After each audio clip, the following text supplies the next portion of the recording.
I always thought the worst heartbreak would come from absence, from someone leaving or love withering slowly like a plant deprived of light. But the most devastating kind doesn't come from distance. It comes when someone is still sitting next to you, smiling, laughing, while you're breaking apart. It was our engagement dinner. A glittering evening at a restaurant so exclusive they called the menu a tasting experience. Everything was curated, from the wine pairings to the lighting. My dress, a soft ivory satin, had been chosen weeks in advance. He said it reminded him of the way I looked in morning light. His father raised his glass halfway through the meal. The room hushed. People leaned in. I felt the anticipation in my chest, believing he would offer some blessing, some clumsy but well-meaning toast about love and family. Instead, he said, "To my son, may you never let love blind you to ambition. And may you never forget that gold diggers come disguised in many forms." The words struck like ice water down my spine. A slow, awkward laugh rippled across the table. My fiancé, Andrew, didn't flinch. He chuckled, and that was all I needed to know. I looked at him, waiting for the protest that never came.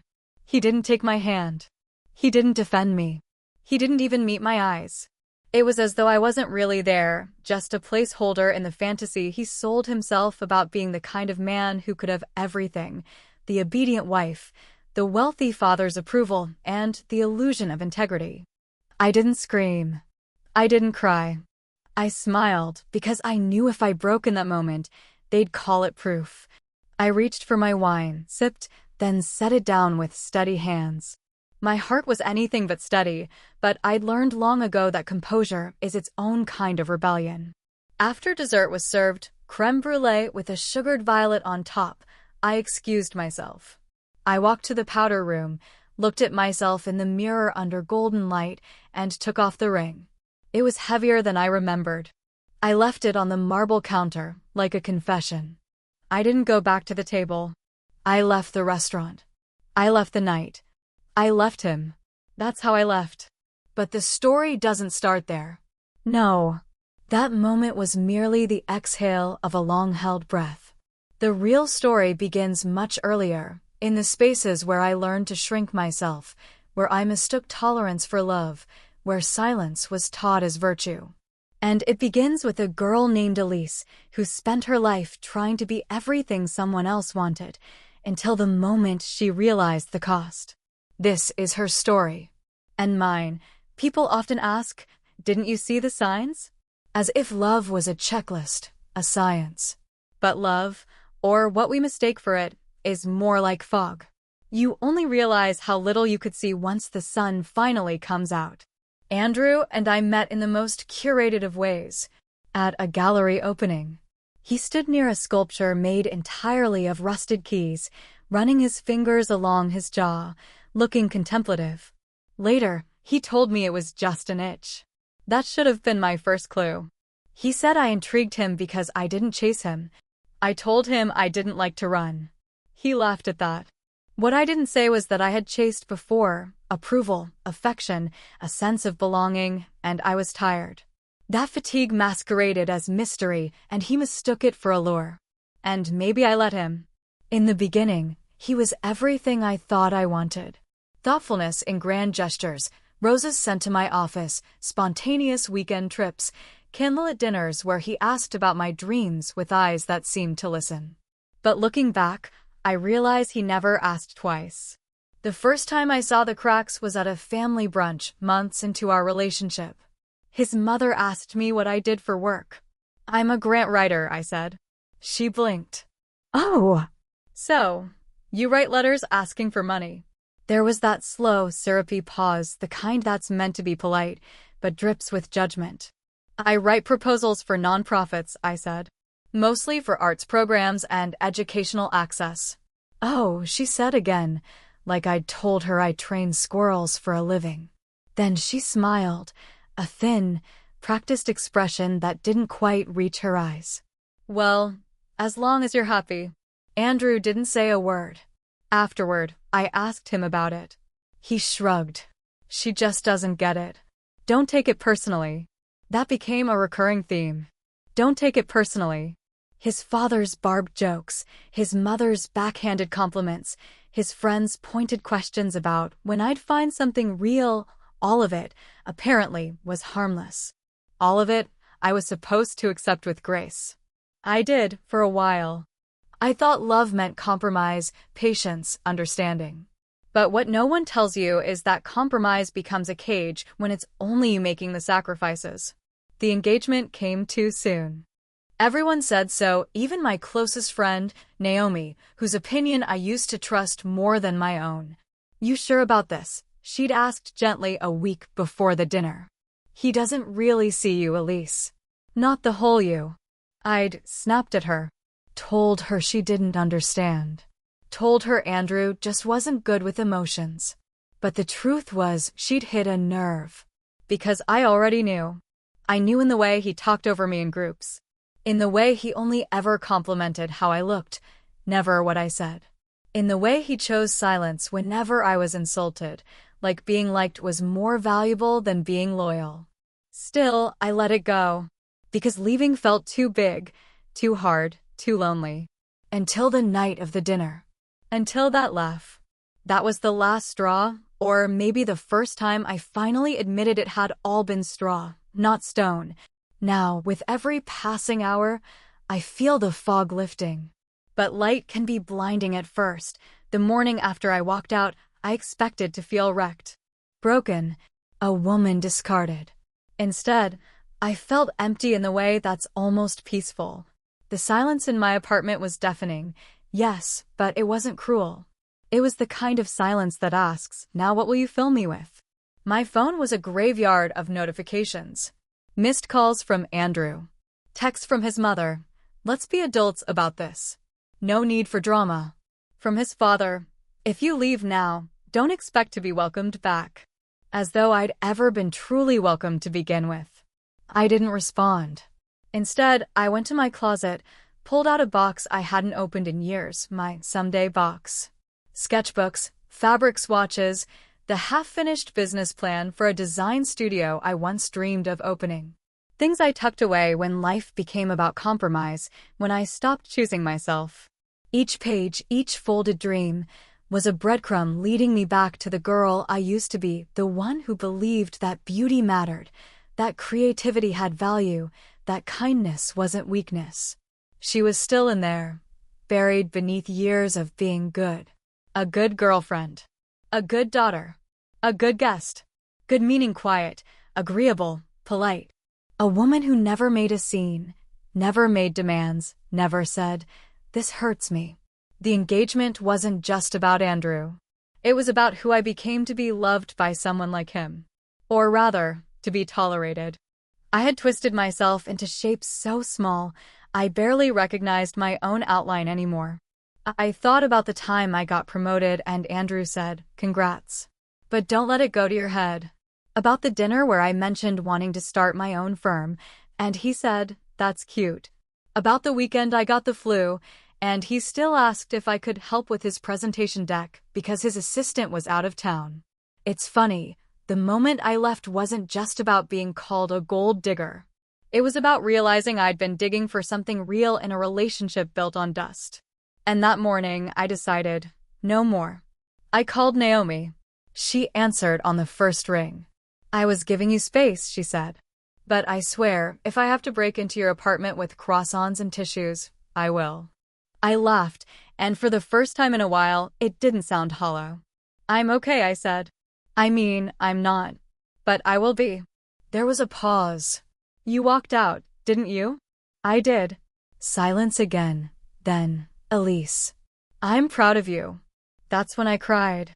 Not the devastated kind. The kind that feels like thawing. That afternoon, I went to a nearby cafe with my old sketchbook and stayed for hours. I drew. Just for myself. No client.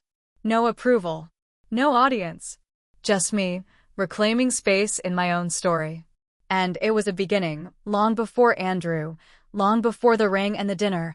There were smaller moments, tiny, insidious lessons, that trained me to stay quiet when I should have spoken. To smile when I wanted to scream. My childhood was filled with rules of emotional etiquette.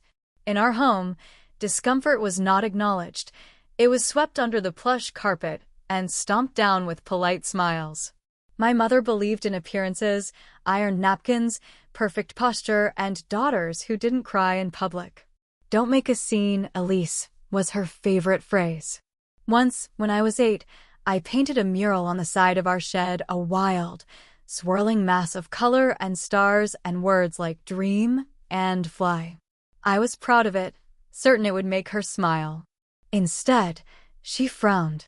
"Why would you ruin the clean lines? It looks chaotic." My father didn't say anything. He rarely did. He was the kind of man who believed love was a roof over your head and silence at the dinner table. He never told me I was pretty. Never told me I was smart. He just nodded when my report cards came home and cleared his throat if I talked too much. That's how I learned. Approval was conditional, and attention was a currency best saved for others. So I became the good girl, the helper, the fixer. I ironed my own school uniforms at 11, packed lunches for my little brother at 13, and started working part-time jobs before most kids had permission to ride the city bus alone. When I dated in high school, I chose boys who needed me, ones I could rescue, ones who said things like, "You're the only one who gets me." And every time I gave a piece of myself to make them whole, I thought I was becoming more lovable, more worthy. But I wasn't. I was becoming more invisible. I carried that same instinct into adulthood, into jobs where I never asked for raises, into friendships where I was always the listener, never the one speaking. And, of course, into love, where I mistook stability for affection and sacrifice for proof. By the time Andrew came into my life, I didn't know how to be chosen unless it was on someone else's terms. And he liked that about me.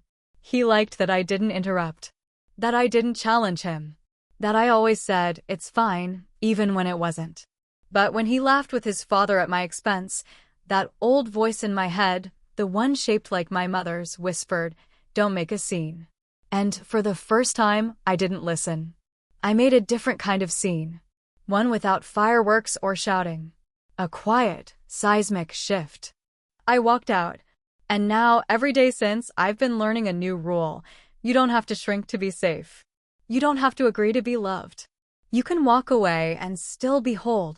I always believed healing would feel like motion, loud and fast, like running toward the life you always wanted. But in truth, healing is slow, awkward. It's standing still long enough to feel the bruises, to name the wounds you once called personality. The days after I left Andrew blurred into a quiet rhythm. Mornings were the hardest. Waking up alone wasn't new. He'd often left early for work without a word, but this aloneness was different. Not absence, but emptiness. The kind that makes you stare at the ceiling too long, wondering who you were before you became someone else's shadow.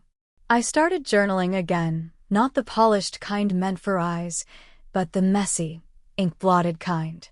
I wrote about the moment at the dinner table, about the sting of that laugh, about the way my throat closed while my face stayed still. I wrote about the first time he made me feel small, the 100 ways I let him. But I also wrote about the coffee shop where the barista knew my name, about the woman on the bus who complimented my scarf, about Naomi's voicemail saying, "I'm proud of you." No one teaches us how to save ourselves. Small kindnesses, they began to tether me to the world again. I went for walks without a destination. I tried on clothes I never wore with Andrew, bright, unapologetic colors. I baked a lemon cake and didn't care when it fell in the center. I took long baths and lit candles and cried without apology. And then, one evening, I did something braver than I expected of myself. I emailed my former professor, Carmen Ortega. Carmen had once offered me a mentorship in interior experience design, the art of transforming physical spaces into emotional stories. I'd turned her down back then, afraid it wasn't serious enough for a future wife. Afraid Andrew would call it frivolous. He had, once. "You're not still chasing that Pinterest dream, are you?" But now, I wanted to know if that door was still open. Her reply came the next morning, "Elise. Of course it is. Come see me. Let's talk." I sat with the email for 10 minutes before responding. Not because I doubted her, but because I doubted myself. Could I really rebuild from here? With nothing but a cracked heart, a few saved dollars, and a list of things I used to love? I hit send. It felt like breathing underwater and realizing, suddenly, that I could.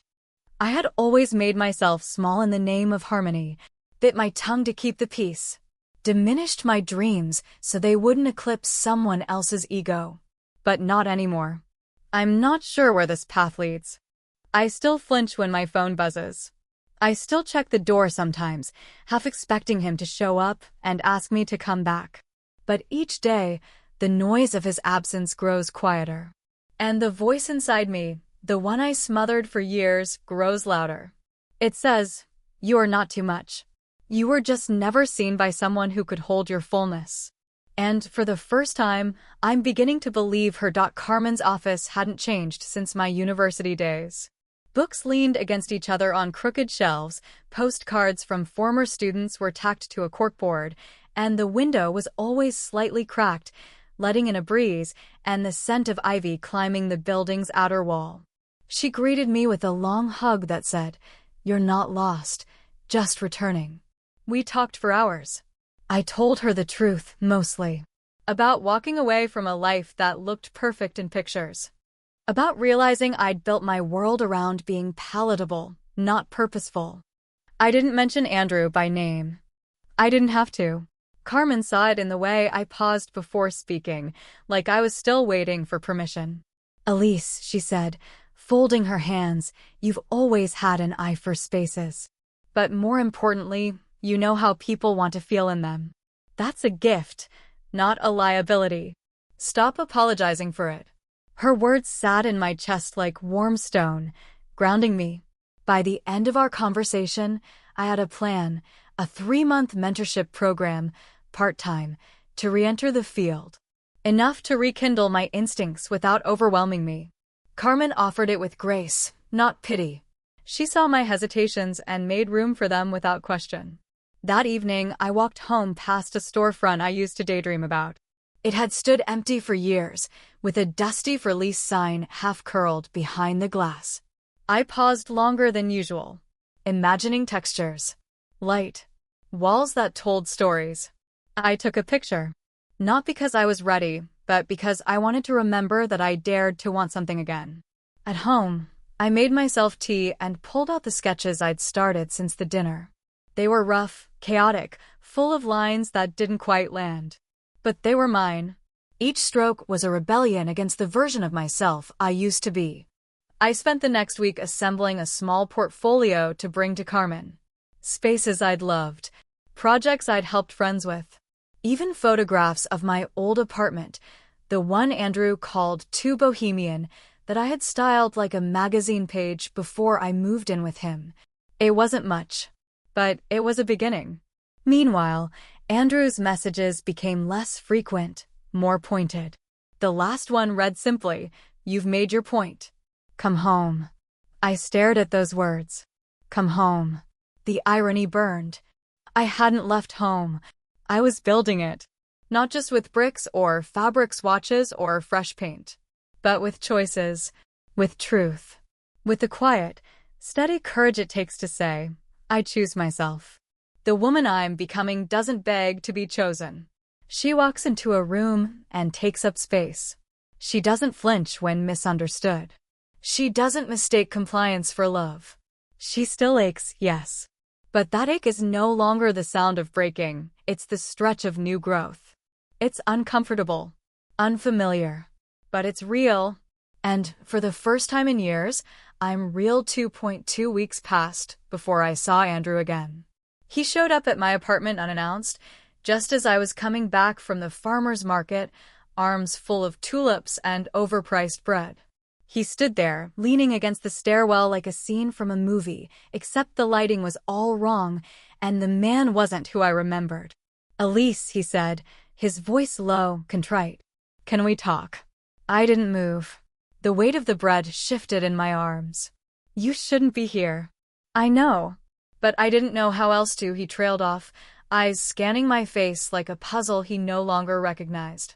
I sighed, stepped around him, and unlocked the door. Part of me wanted to shut it in his face. But another part, the still healing part, needed to hear the words. To prove they wouldn't fix anything. He followed me inside like a ghost, tentative and unsure. I didn't offer him tea. "I've been thinking," he began, "and I realize how much I hurt you." I was nervous that night. My dad's always been difficult. I didn't know how to handle it. I nodded slowly. "So you laughed?" He looked down. "I didn't mean to, but you did." Silence bloomed between us. The flowers in my arms began to wilt. "Elise," he said finally, "you belong with me. We've built so much together. Don't throw that away." That word, belong, twisted in my gut. "I didn't throw anything away," I said. "I set it down because it was suffocating me." His face hardened. "You're being dramatic." And just like that, the door closed in my heart all over again. It was always the same script. I was too sensitive, too intense, too much. But I wasn't. I was just finally enough for myself. "I think you should leave now," I said softly. He looked like he wanted to argue, but something in my eyes, or maybe in the silence, told him it was done. As the door clicked behind him, I placed the tulips in a vase. Their stems were bent, a few petals bruised.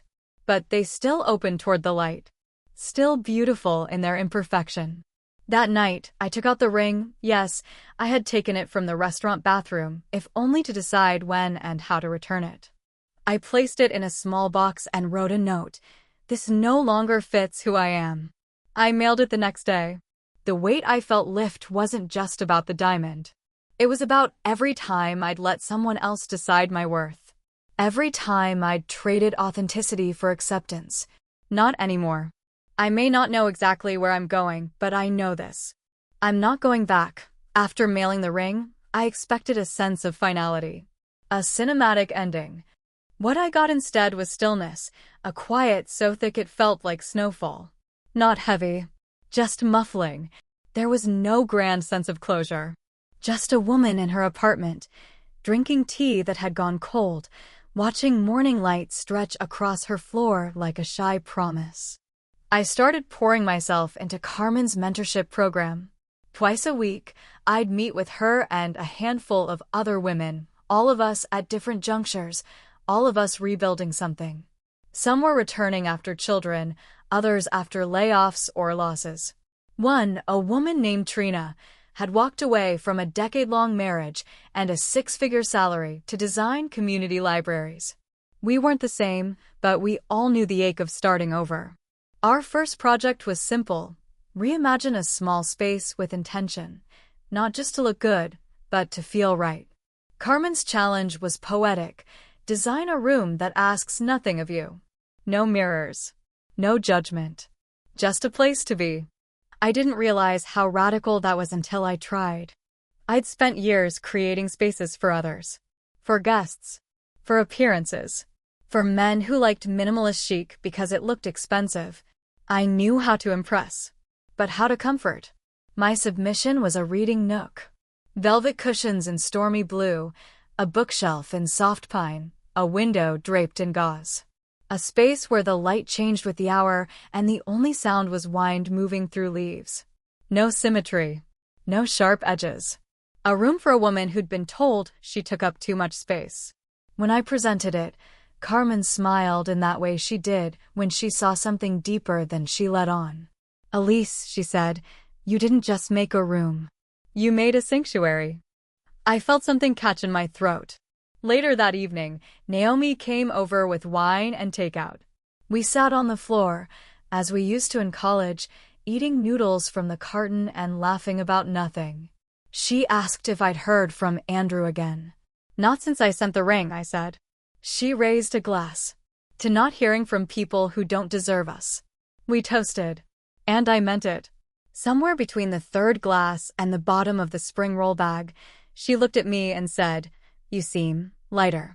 I didn't know how to respond. But she was right. The heaviness wasn't gone, not entirely, but it had shifted. No longer pressing on my chest. Now it lived somewhere I could carry it without breaking.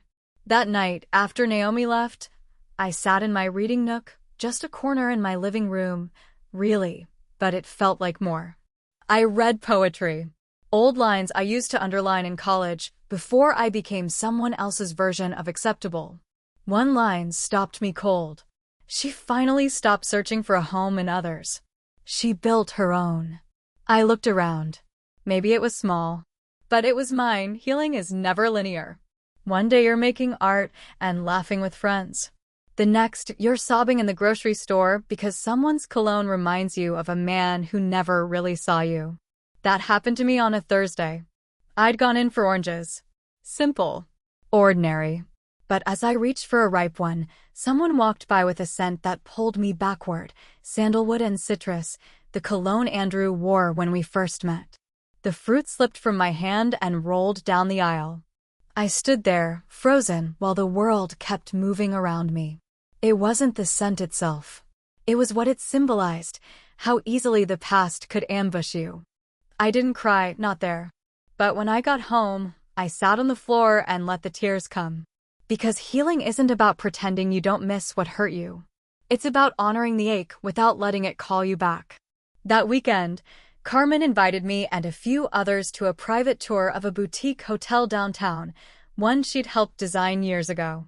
Spaces like this, she said, show us who we could become, not just who we are. The hotel was stunning, not in a cold, opulent way, but in a way that felt like poetry. Each room had a theme, a story. The walls held texture and narrative. Light was used like ink. In the sunroom, I noticed a man sketching in a notebook, quick, confident strokes. He wore wire-rimmed glasses and a threadbare navy sweater. There was something quiet about him, not shy, but deliberate. Like he chose his words carefully, or maybe didn't need many at all. Carmen introduced us. Elise, this is Jonah. He's working on the branding elements for the hotel's expansion. He looked up, smiled. Your name suits you. I blinked. Excuse me. Elise, he repeated. It sounds like a wind that lingers. Soft, but present. It was strange, the way my body reacted not with butterflies, but with stillness. A steadiness I didn't expect. We ended up walking together, talking about color theory and how scent changes our perception of space. He listened. Not performatively. Just listened. When I spoke, he didn't interrupt. He asked questions that didn't lead to compliments, just curiosity. As we said goodbye, he handed me a torn scrap of his sketchbook, a small ink drawing of the sunroom. For your collection, he said. If you keep one. I did now. I don't know what Jonah will become in my life. Maybe a colleague, maybe a friend, maybe just a gentle echo. But in that moment, he reminded me of something I'd forgotten. That not all attention is performance. That presence can feel like safety, not scrutiny. And that even in the shadows of old grief, something beautiful can bloom. The envelope arrived on a Monday, pale cream with gold trim, the kind of invitation meant to impress. My name was written in looping cursive, too elegant to be warm. Inside, Andrew's parents' anniversary gala. Formal attire. RSVP requested. I stared at it for a long time, unsure whether to laugh or burn it. There was no note, no apology, no acknowledgement of what had passed between us, just the assumption that I might want to show up, polished and pleasant, as if I hadn't walked away from their son, their scorn, and the quiet erasure they'd cloaked in civility. Naomi rolled her eyes when she saw it. You should RSVP with a sketch of you flipping the bird. I smiled. Tempting. But the invitation stirred something else, not rage or pain, but a strange resolve. It reminded me that the woman they had dismissed no longer existed. And if they thought I'd be lured back into their orbit with gold foil paper and social clout, they hadn't been paying attention. Later that evening, I found myself journaling not about the gala, but about my mother. She'd called 2 days after I left Andrew, her voice careful, like tiptoes. She never asked why I left. She asked if I was okay. And for the first time, I didn't give her the comfortable answer. No, Mom, I had said. But I will be. There was a pause. Do you need anything? Not from you. Just understanding. That conversation had ended quietly. No drama, no transformation. But something shifted. In our next call, she asked about my mentorship, about what I was designing. She still didn't understand it, but she tried. And that was more than I expected. Sometimes healing isn't about confrontation. Sometimes it's about the tiny cracks that let new light in. Jonah texted me that night. Just a photo of a teacup balanced on a stack of design books, captioned, "Thinking of this palette for a reading space. Warm enough?" I replied with a heart. And a suggestion. Add texture. Soft throws. Something that says, "Stay a while." His response came quickly, like you do. I read it twice, smiled, and put the phone down. Not everything needs a label. Not yet. Some things need room to breathe. Just like me. The next morning, I placed the gala invitation in a drawer, not as a keepsake, but as a reminder. Of who I used to be. Of who I chose not to remain. And then I returned to my sketchpad, designing a space for a new client, a woman who'd left a corporate job to start a bookstore cafe. "Make it feel like exhaling," she'd said. I knew exactly how. I didn't plan to see Andrew again. But life has a strange sense of timing, or maybe irony. It was the day I presented my final project for Carmen's mentorship. A converted industrial loft, redesigned into a women's wellness retreat. Every detail told a story. Soft shadows to welcome rest, reclaimed wood to honor history, curved lines to echo softness where the world demands hard edges. Carmen applauded when I finished. "This isn't just design," she said. "It's testimony." I stepped into the street afterward, buzzing with a kind of quiet pride, the kind that hums low in the chest like a cello string. I wanted to celebrate, to breathe, to walk without purpose just for the joy of it. And that's when I saw him. Andrew. Across the street, outside a cafe we once visited together, back when we were still writing the script of what we pretended was love. He was with someone. A woman. Younger, maybe. Blonde. Laughing at something he said. He didn't see me. But I saw him clearly for the first time, not the man I'd mourned, but the man he really was. Charming. Polished. Empty of introspection. His arm was slung across the back of her chair in the same lazy way it used to be around me. And, for the first time, I felt nothing. No ache. No jealousy. Not even anger. Just distance. As if he were part of a story I'd once read but no longer remembered how it ended. I turned and walked the other way, my heels clicking softly against the pavement, not running, not hiding. Just choosing. Later that evening, I found myself at Jonah's studio. He'd invited me to see his latest branding work, mock-ups for a nonprofit that created art programs for underserved youth. As he showed me his sketches, he paused. "You're quiet," he said gently. "I saw Andrew today." He didn't flinch. How did that feel? I thought for a moment. Like passing by a shop that used to be mine. I remember the layout, but I don't miss what was inside. Jonah nodded, then handed me a brush. "Paint something." "I'm not a painter." "Not today," he smiled. "Today, you're someone who feels." "That's enough." I dipped the brush in ochre, then crimson. Stroked a messy arc across the canvas. It wasn't beautiful, but it was mine, and that was the point. That night, I dreamed of rooms with no locks. Of hands not pulling, but holding. Of love that didn't need me to be smaller. I woke up knowing something I hadn't before. Closure isn't an apology. It's a choice. And I'd already made mine. 2 weeks after my final project presentation, Carmen called with an offer, a small freelance contract, helping to redesign a corner gallery for a local artist collective. It wasn't high profile. It didn't pay much. But it was mine. I accepted before my doubts could speak. The space was nothing glamorous, cracked linoleum floors, dim overhead lights, and a smell of turpentine clinging to the walls. But I saw potential. Not the kind that asks for transformation, but the kind that whispers, "I've been waiting for someone to see me." I understood that space. I was that space.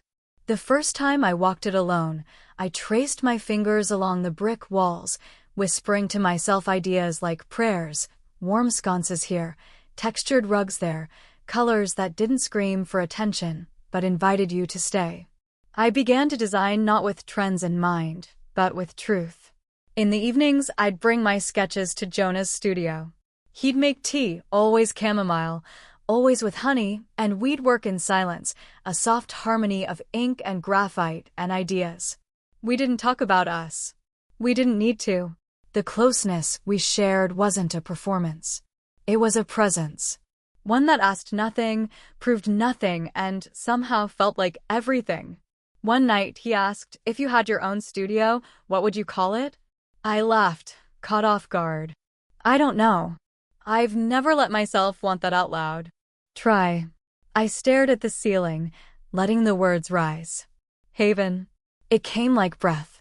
He smiled. Haven. A safe space. That's exactly what you create. That night, I wrote it down in bold ink across the first page of a new notebook. Haven Design Studio. A name. A seed. I didn't show anyone. Not yet. But I began mapping out the business not out of delusion, but desire. Quiet, persistent desire. Meanwhile, my mother called more often. She asked small questions, how my day was, how the project was going. I could hear the hesitation in her voice, the effort it took to cross the invisible distance we'd kept for years. One afternoon, she said, "Your father wants to know if you're okay." I smiled into the phone. Tell him I'm more than okay. I'm free. She didn't respond right away. Then, I'm glad. It wasn't everything, but it was something. Some days I still doubted. I still woke up wondering if I'd thrown away something secure for something uncertain. But then I'd walk into that gallery space, lay down my designs, and remember. I didn't leave for freedom alone. I left for wholeness. And now, piece by piece, I was building a life that reflected me, not who I'd been trained to be, but who I was becoming. Not a bride, not a placeholder, not a shadow, but a builder.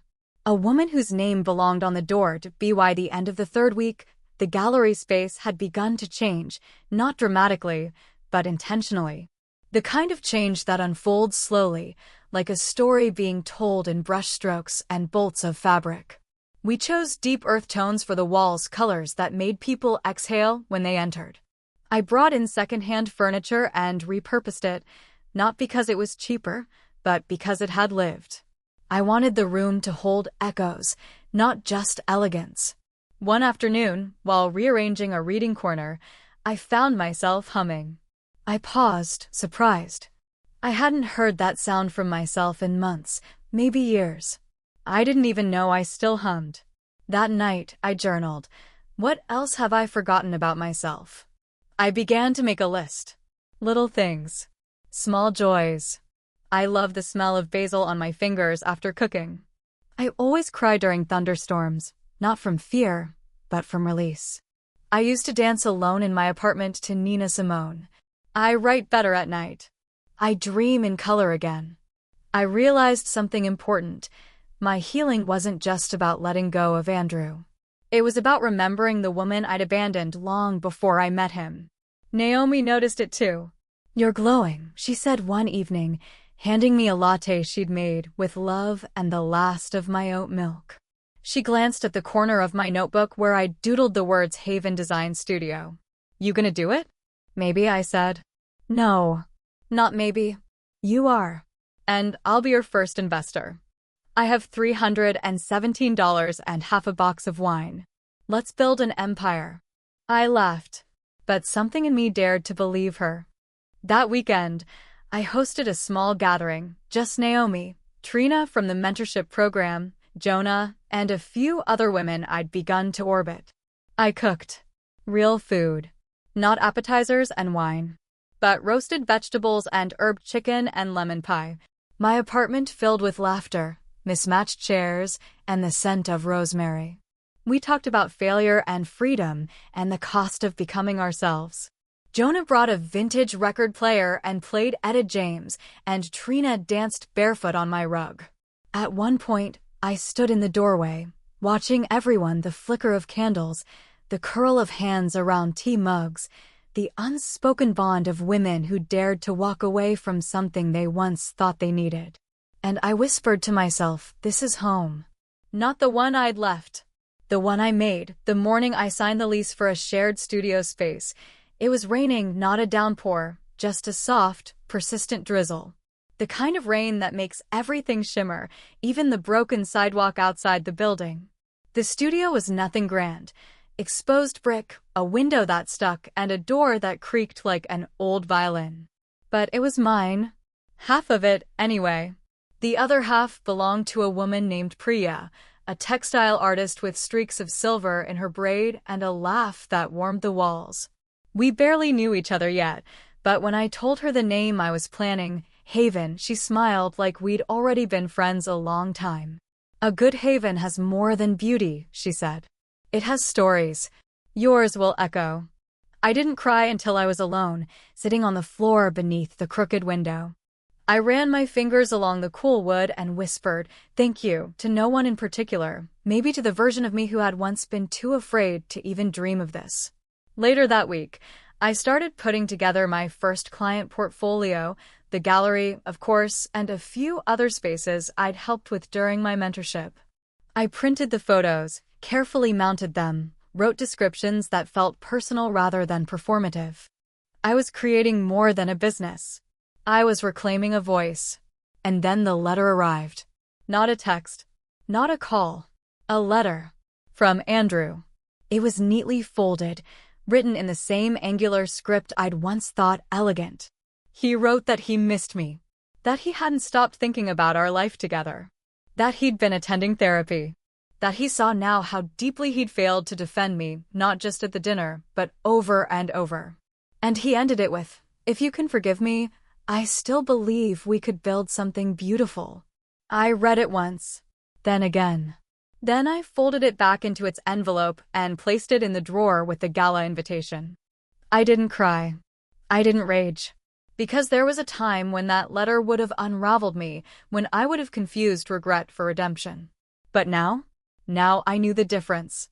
Andrew had never built with me. He had decorated, displayed, performed. And I was done performing.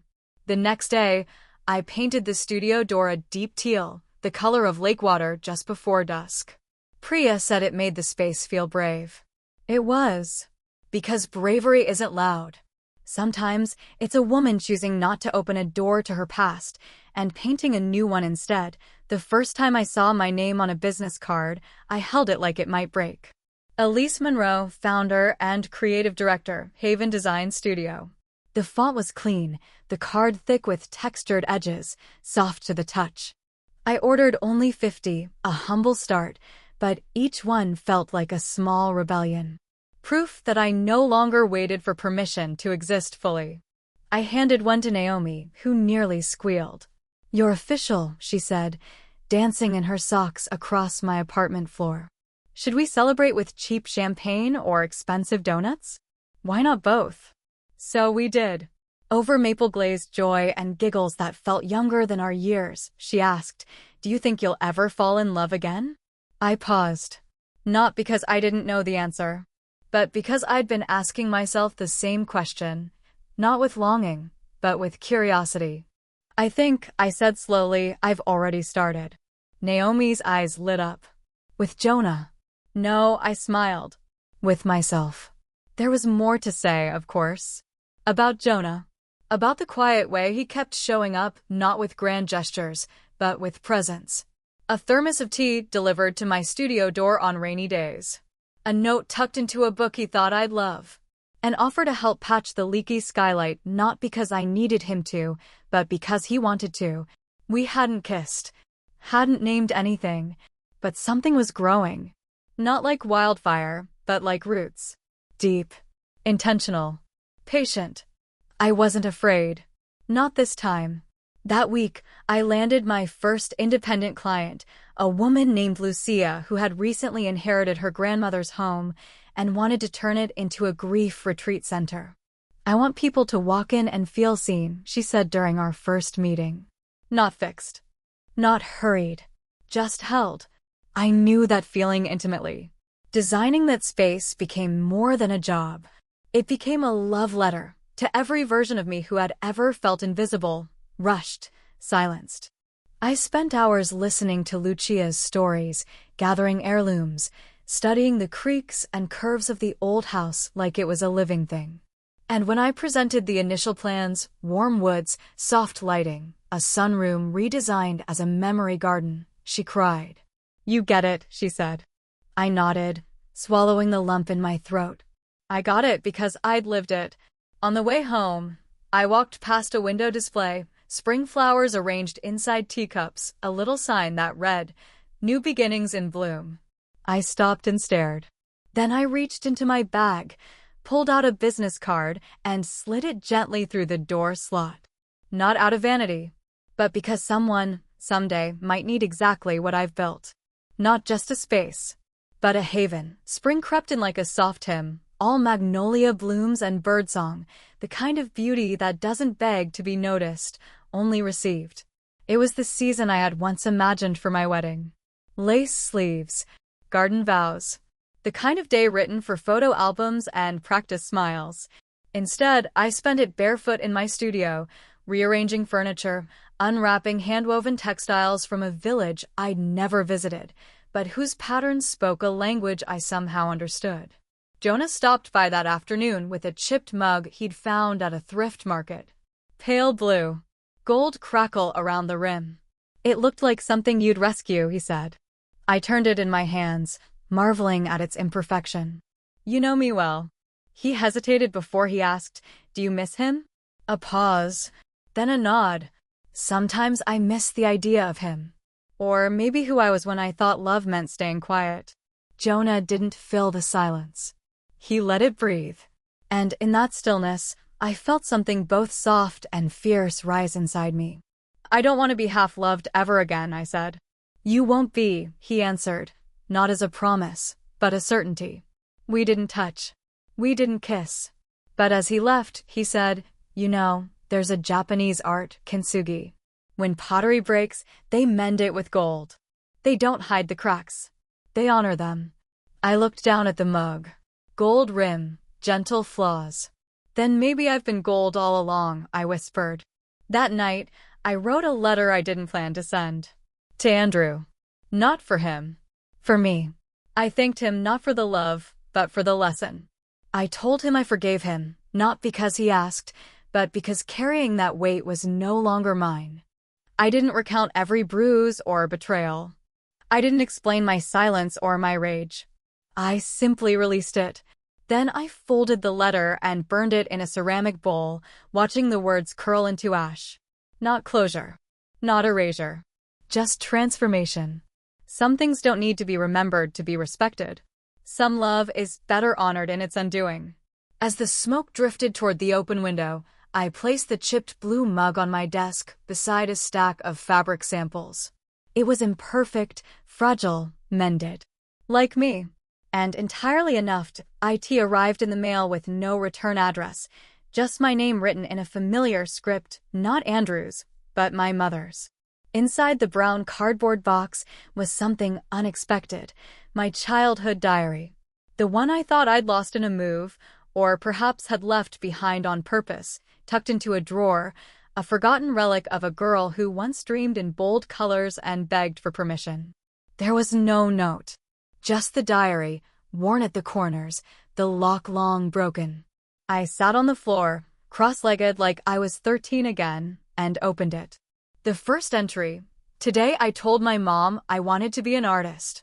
She said art is lovely, but it won't pay the bills. I think she meant well, but it still made my stomach twist. Page after page, I met a girl I barely remembered, one who painted sunsets on the backs of notebooks, who wrote poetry in the margins of math homework, who craved more than applause. She wanted witness. There were clippings too, bits of paper pressed between pages. A dried daisy from Mrs. Whitmore's garden. The RISD scholarship letter. A drawing of a wedding dress, sketched in soft pencil, where I'd written, "Maybe this will be me someday." I wept. Not because I missed who I was, but because I could finally hold her, not with shame, but with reverence. Later that week, I called my mother. "I got something from you," I said. There was a pause. "I found it when we were clearing the attic. I wasn't sure you'd want it." "I did. Thank you." She cleared her throat. I read a few pages. Another pause. "I'm sorry," she said, "for not knowing how to let you be." The silence between us trembled, then softened. "I'm learning now," she added. "Too late, maybe? But I'm trying." "It's not too late," I said. It wasn't a breakthrough, but it was a doorway, and I chose to walk through. That night, I brought the diary to my studio. I placed it on the shelf above my desk, beside the chipped blue mug and a framed photo of my first completed project. It didn't feel like a shrine. It felt like a seed, something planted long ago, now finally allowed to grow. Jonah stopped by, saw the diary, and said, "You should use that name." "What name?" He opened the front cover and pointed. "There, in my 11-year-old handwriting, Elise's Haven." I smiled. Sometimes the girl you were leaves you breadcrumbs. And if you're brave enough, you follow them home. The first time Jonah kissed me, it wasn't a crescendo. It was a pause. We were in the studio, the sun setting through the warped glass of the skylight, painting everything in amber. He'd brought over a stack of vintage design books and was reading a passage aloud, something about the intimacy of handmade things, how even the imperfections became part of the story. I was tracing swatches on the floor, nodding as he spoke, not really listening to the words, just the cadence, the way his voice made the space feel safe. Then he stopped reading. I looked up, and there was this stillness between us. Not tension, not urgency, just breath. And then he leaned in, not as a question, but as a recognition. The kiss was slow, deliberate, not performative, not hungry, like a door opening quietly because the house already knew you belonged. When we pulled apart, I rested my forehead against his. "This isn't a rescue," I said. "I know," he replied. "I don't want to save you, Elise. I want to walk beside you." And, just like that, I believed him. We didn't label it. There were no declarations. Just a shared understanding that what we were building wasn't born of need, but of resonance. In the days that followed, we settled into something soft, mornings spent sketching across from each other, evenings cooking meals that didn't have to be perfect, quiet touch without expectation. And yet, something in me still waited. Not for the other shoe to drop, but for the proof that I could hold love without losing myself again. So, I did the bravest thing I could. I asked for space. One morning, as he handed me coffee in a cup with my name written on it, a small act of devotion, I said, "I want to take this slowly. To know I'm choosing you with my whole self, not just the healed parts." He didn't flinch. He smiled. "Take all the time you need. No guilt. No fear. Just trust." That's when I knew this was different. That love, real love, is not a chase or a chase down. It's not earned by diminishing or delaying yourself. It's not given only when you are easy to love. It is offered. And it waits. That week, I finalized the branding for Elise's Haven, my studio now fully named, fully mine. The logo was simple, a key inside a circle, the teeth shaped like a rising sun. A symbol not of possession, but of access. Not to a place. To peace. When I hung the sign on the door, I didn't cry. I breathed. And in that breath, I let go of the girl who once waited for permission. She wasn't erased. She was elevated. It was a Sunday when the quiet felt fullest, the kind of day when the world doesn't demand anything of you. I made tea, lit a candle, opened all the windows. The breeze smelled of jasmine and something older, like memory. My phone buzzed once. Then again. Andrew. 2 missed calls. 1 message, "Just wanted to talk. I'm nearby. I thought maybe we could meet." I stared at the screen, thumb hovering over the reply button. But I didn't answer. Not out of anger. Not out of fear. But because silence, this time, wasn't emptiness. It was boundary. A line drawn not in sand, but in stone. I put the phone down, walked to my bookshelf, and pulled down a novel I used to love before I stopped reading stories that didn't mirror my own. I curled up in my reading nook, the one I designed months ago, when everything still felt raw and new. And I read. For hours, with no sense of obligation. Just joy. Later, I walked to the park with a notebook and a thermos of ginger tea. I passed mothers pushing strollers, teenagers blasting music, a man sketching trees with graphite fingers. I sat under an elm and wrote a list titled, Things I No Longer Need Permission For. Crying in public. Saying no without explanation. Starting again. Loving someone slowly. Loving myself first.